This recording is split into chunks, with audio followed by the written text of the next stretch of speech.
On September 16, 2011, my friends and I hiked the Grand Canyon. We started at the South Kaibab Trailhead, trekked 7 miles down to the base of the canyon, and then spent the night at Bright Angel Campground. From there, we hiked along the Colorado River and went up the Bright Angel Trail, reaching Indian Garden Campgrounds. We then made a little detour to reach the scenic and gorgeous Plateau Point. On our last day, we hiked up and out of the Grand Canyon via the Bright Angel Trail. All in all, the trip took 3 days and over 20 miles. Hopefully this video showcases what an amazing adventure it was. We're here at the South Kaibab Trailhead starting day 1. And, this is the beginning of the trail right there. How do you guys feel? You guys excited? I feel great now.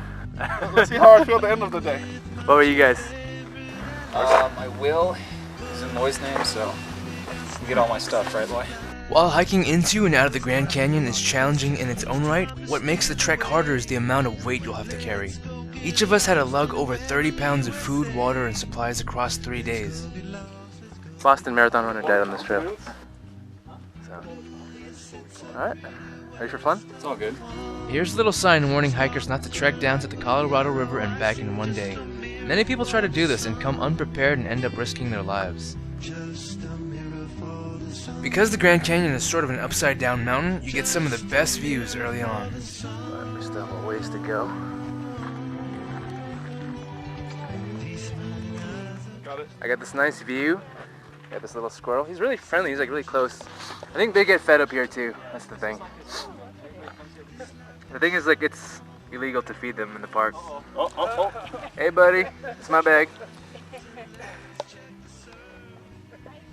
He might have rabies. I know.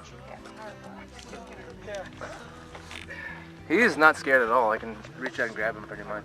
Sure, people feed him. Yeah. The thing is, you're not supposed to because they become so dependent on humans and they can't fend for themselves. But it's like people want a photo op and then. Yeah. Oh, it's so cute. He's pretty cute though. Against my advice, Edison attempts to feed the squirrel and gets bitten. So, Edison just tried to feed the squirrel and... Despite other numerous signs that say don't do it. Illegal. Yeah, and let's see your battle scar from the battle. Yeah, you got kind of bit there. Fearful that the squirrel may have rabies, we get Edison to wash out his wound, apply some antiseptic, and bandage it up. The great thing about hiking is that talking to strangers is just as natural as breathing fresh air. How you doing there? Doing well. Have you done this before? Down to Phantom Ranch, you guys going? Yeah. Plus, hiking in places like the Grand Canyon allows you to meet people from all over the world. Where are you guys from? All over. Oh, really? And you? I'm from California. Yeah. Yeah. The hardest thing is carrying a pack that's over 30 pounds of water and so forth. Yeah. But it's worth it just for this view. How you liking it, Edison? Exciting. I'm excited to see where we end up down there. Nice slow pan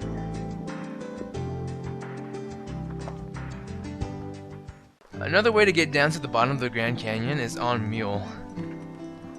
You guys enjoy the donkey ride? Cool, looks fun. That's so comfortable. It's also probably the smarter way.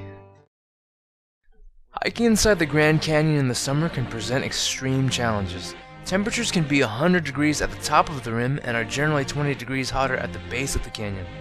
We had to prepare to face 120-degree desert weather across multiple days. However, luckily for us, the temperatures were generally in the mid-90s. How far we came. Yeah, so we came from that way, all the way up at the top. And we're at Skeleton Point right now. And from here you can see how much farther we have to go. I'm going to zoom in down and hike it all the way down there. That's still pretty far. So weather's still pretty moderate because it's partly cloudy, as you might see, but when the sun isn't covered by clouds, it's pretty piercing. So we found this little cave here. Just a crow. It's pretty cool here, like cavern. Yeah. covered in shade right now, which is nice. But every time I say that, the sun comes out. Yeah, so shut the hell To yeah, I mean the weather is really terrible right now. It's awful. It's so sunny, so hot.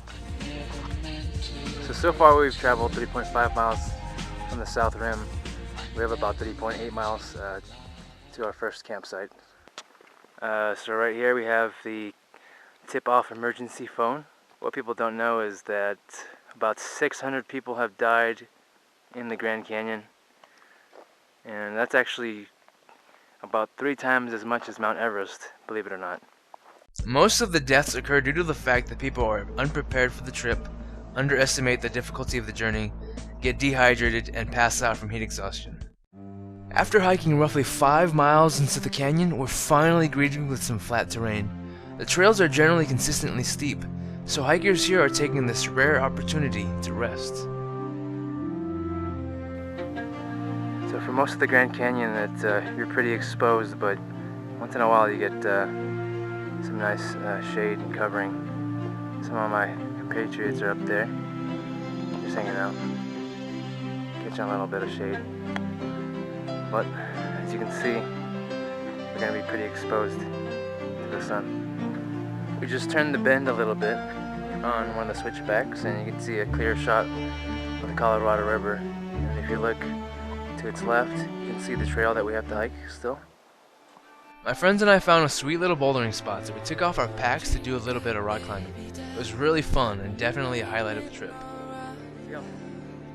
Yeah. If that thing falls down on you, you're dead. We're talking about chimneying in between. It looks, I don't know how wide it is though. The wedge, pretty tight. Or not very tight, pretty loose. You mean the rock, the boulder on top? Yeah. Edison doing a little bit of rock climbing. We've actually been doing a lot of rock climbing just to get to the rock climbing section. Victory pose. Nice. Although I've tried my best to capture the enormity of the canyon, a single camera really can't do the views justice. As we head closer towards the bottom of the canyon, the roaring rapids of the Colorado River get louder.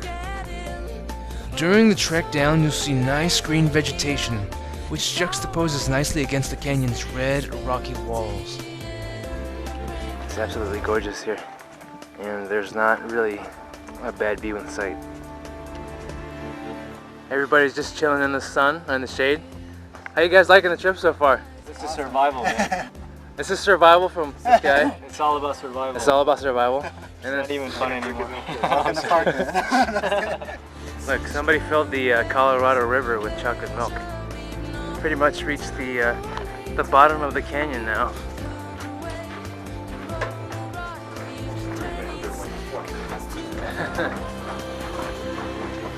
It's kind of spooky.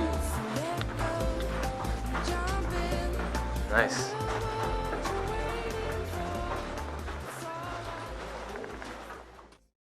So there's 7 of us, and 3 of us, I guess, haven't been injured, and we kind of did a little knock on wood earlier. My jaw hurting right now. So we got Edison, who he did a vicious battle with a squirrel, and then Jonas with the ankle problem.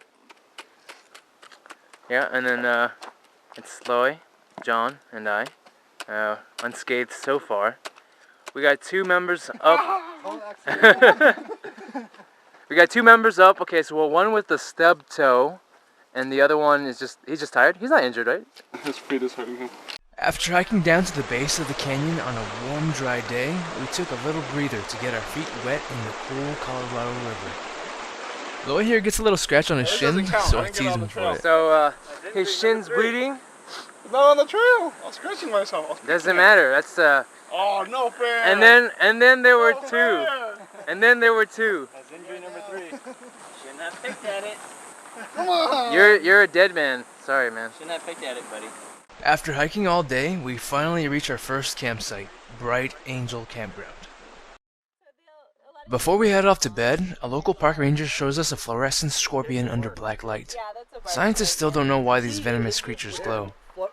So see it with the regular light, see how well they blend in. Oh yeah, no way you'd see it. Yeah, so it's with the amazing. I got it. You need everybody to see? So we're crossing the Silver Bridge right now over the Colorado River, as you can see, and the bridge is see-through. As you may have noticed by now, the Colorado River carries with it an attractive brown hue.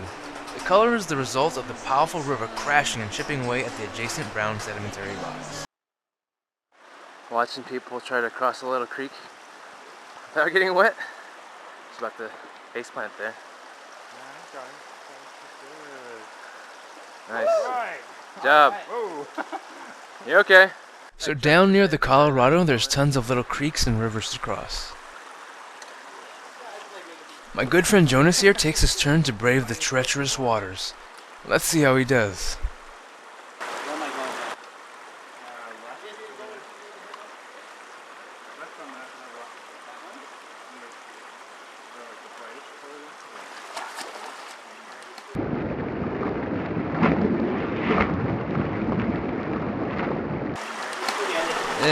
So maybe that wasn't so hot. That's where waterproof shoes come into play.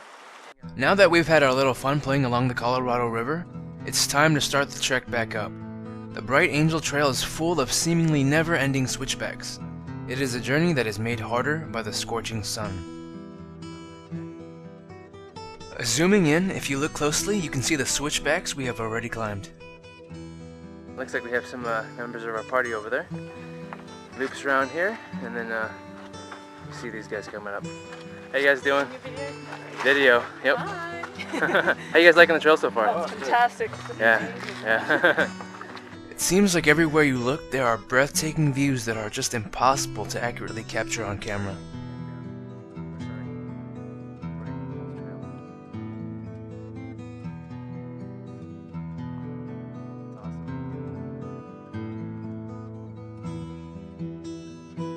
While you should definitely treat your river water before you drink it, there's absolutely nothing wrong with drenching yourself to stay cool. Although we have ventured off miles from the Colorado River by now, the little streams you see here feed the lush and green vegetation for as far as the eye can see. Well, the result of all this is a small forest hidden within a desert canyon, and it's absolutely gorgeous. After hiking a handful of miles up some steep terrain, we finally reach our second campsite, Indian Garden Campgrounds. Before setting up camp, my friends and I take a little detour to head to Plateau Point. While the trail to Plateau Point is nice and flat, the downside is that you're completely exposed to the dry desert sun. It's pretty hot. You're completely exposed.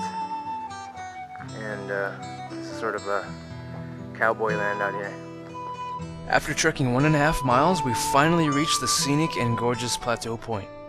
So as we make our way up towards the Plateau Point, we get this amazing view of the Colorado River and an amazing horizon.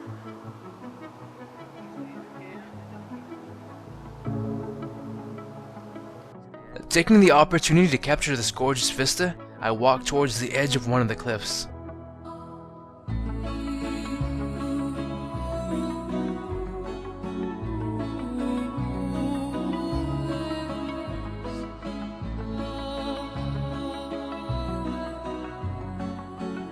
What you see below is a 500-foot drop. Stretching on for over 1,400 miles, the Colorado River is quite popular for rafting. From Plateau Point you can see where we came from on the Bright Angel Trail. I'm going to zoom in for you. Those zigzags were pretty fun to climb up. Liar. The journey back to Indian Garden Campgrounds was probably one of the most surreal experiences I've ever had. Every step we took towards the horizon made us feel like we were stepping into a gorgeous work of art. Welcoming us back to camp was a peaceful doe.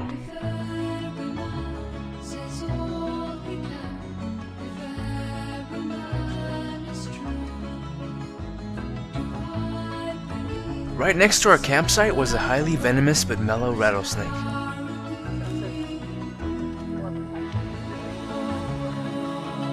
His brown, coiled up body can be a little hard to make out, so let's get in a little closer for a better look.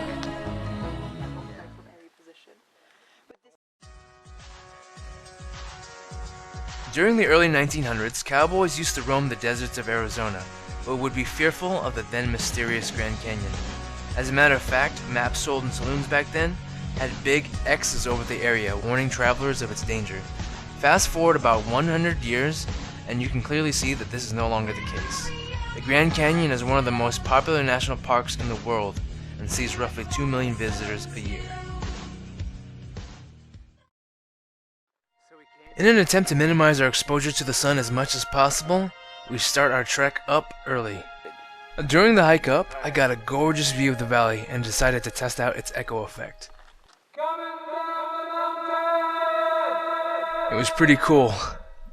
In case you were wondering, the steady climb out of the Grand Canyon is filled with miles of fun switchbacks. Filled with little caves like these, the Grand Canyon is home to the rare and elusive California condor. Now off the endangered species list, at one point in time, there were only 22 of them. Alright, so we just came up a pretty decent elevation gain 1.7 miles. And we've reached the 3-mile rest house. There's a restroom and water here. You got Jonas here, blazing the trail, taking a little break. How do you feel? Ankle feels like crap. He's doing really well. This dude is beat up to all hell, but he's a tough SOB and he's just pushing through. So if you look off into the distance, you can see the trail to Plateau Point. That's where we came from yesterday. I'm gonna zoom in right there. It just looks so minuscule from this far away angle. And it's such a gorgeous view overall. We have Loy and John on our tail. And leading the pack is Jonas, who looks like he's never had as much fun in his whole entire life. Tell us how you're feeling, Jonas. I hate my ankle right now. Oh, we're into all sudden now? This is why we're taking a break. So right now here's the sort of the last bit of shade before we get, well, pretty much completely exposed. We try to race against the sun, but you can't beat Mother Nature. Reaching the 1.5 mile rest house, I look down to the canyon to see how far we've come. The green trees you see below is Indian Garden Campgrounds, and is where we began our day. How you liking the journey so far? Good. Pretty epic, isn't it? Yeah. I think we came from all the way down there. Yeah. Only like a day. We're coming up this far. In search for the rare California condor, my friend Edison and I panned the camera up in hopes of capturing the elusive animal. Where did it go? I lost it. Yeah, you saw it momentarily. Actually, it's right there. Isn't that it? Yeah. So I'm trying to get footage of the California condor, and I don't know if that's it. We're zooming in. Hopefully the camera can pick it up better than we can see. It's turkey vulture. Why must you do that to us? Even though we never found that elusive California condor, we still had an amazing adventure filled with surreal views. Having reached the top, I thought I would risk my life to give you guys one last death-defying look over a rickety cliff. Hopefully this will encourage you to live a little on the edge. I'll try to go over the edge, give you guys a sick view at the cost of my life. We're about 6,000 feet up. I'm glad there's no wind right now. I'm an earthquake. I'd be a goner. It's absolutely gorgeous though.